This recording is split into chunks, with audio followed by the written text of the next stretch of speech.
ബാലയും ഭാര്യ കോകിലയും പ്രേക്ഷകർക്ക് പരിചിതരാണ്. എലിസബത്തുമായി വേർപിരിഞ്ഞതിനു ശേഷമായിരുന്നു ബാലയുടെ ജീവിതത്തിലേക്ക് കോകില എത്തുന്നത്. മുറപ്പെണ്ണായിരുന്നു. വർഷങ്ങളായി അറിയുന്നവരുമാണ്. എൻ്റെ അമ്മയെ നന്നായി നോക്കുന്ന കുട്ടിയാണ്. അവളുടെ മനസ്സിൽ ഇങ്ങനെയൊരു ഇഷ്ടമുള്ളതായി അറിയില്ലായിരുന്നു. രജിസ്റ്റർ വിവാഹത്തിന് പിന്നാലെയായി കോകിലയെയും ചേർത്ത് പിടിച്ചായിരുന്നു ബാല മാധ്യമങ്ങളോട് സംസാരിച്ചത്. പുതിയ വീട്ടിലേക്ക് മാറിയതും കോകിലയുടെ പാചകത്തെക്കുറിച്ചുമൊക്കെ പറഞ്ഞ് അദ്ദേഹം എത്താറുണ്ട്. ഇപ്പോഴത്തെ ജീവിതത്തിൽ സംതൃപ്തിയും സമാധാനവുമുണ്ടെന്നും അദ്ദേഹം വ്യക്തമാക്കിയിരുന്നു. ഇപ്പോഴിതാ കോകിലയുടെ പിറന്നാൾ ആഘോഷ വിശേഷങ്ങളാണ് വൈറലായിക്കൊണ്ടിരിക്കുന്നത്. 6 വയസ്സുള്ള സമയത്ത് ഞാൻ കോകിലയ്ക്ക് ചോറ് വാരി കൊടുത്തിട്ടുണ്ട്. അന്നത്തെ ഫോട്ടോയും ബാല കാണിച്ചിരുന്നു. ഞാനൊരു മനുഷ്യൻ. മരണത്തിന് മുന്നിൽ നിന്നും ജീവിതം തിരിച്ചു തന്നത് ദൈവം.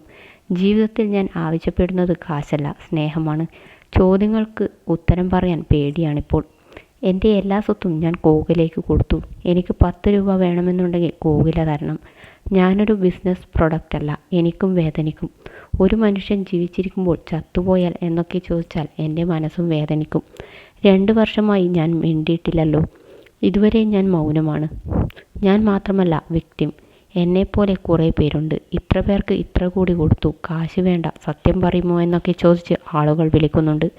പറ്റുന്നില്ലടാ എന്നാണ് അവരോടുള്ള എൻ്റെ മറുപടി എന്നുമായിരുന്നു ബാല പറഞ്ഞത്. ഞങ്ങളുടെ വീട്ടിൽ കുറേ പട്ടികളുണ്ട്. അവർക്കെല്ലാം ചേട്ടൻ സ്വർണ്ണമാല ഇട്ടിരുന്നു. ബി എന്നെഴുതിയ ലോക്കറ്റുമുണ്ട്. നമ്മളെക്കാളും ചെലവാണ് അവർക്ക്.